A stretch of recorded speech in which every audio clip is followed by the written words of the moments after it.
ये झंडा जो मेरे आबाओ अजदाद से मुझे मिला है, इस परचम के लिए बहुत से लोगों ने कुर्बानी दी।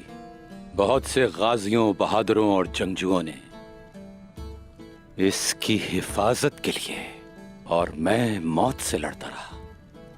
जालिमों और काफिरों के खिलाफ, शदीद दुश्मनों के खिलाफ मैंने जिहाद किया, लेकिन न कोई हौसला अफजाई, न कोई तारीफ। हम तन्हा ही गोशा गोशा लड़ते लड़ते यहां तक आ गए, और अब हम अकेले ही रहेंगे। खलत हुक्मरानी उस्मान साहब को दी गई, दावत उस्मान साहब को दी गई।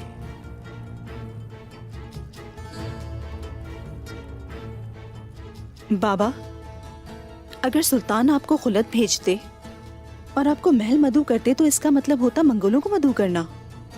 इसका मतलब अपने सबसे बड़े दुश्मन को दावत देना था। इतनी हिम्मत कर सकते थे वो। और आपको ये नहीं मालूम कि ये हुक्मनामा कौन लेकर आया?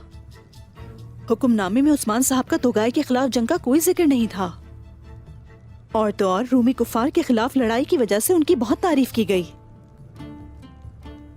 शायद तुम ठीक कहती हो बेटी,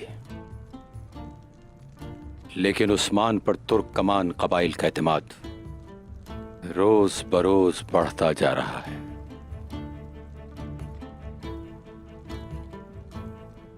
मैं ये जाहिर करना चाहता हूं कि कुफार के खिलाफ मुकद्दस जंग का मतलब क्या होता है, शिकस्त देना क्या होता है। अब हमला करने का वक्त करीब आ रहा है।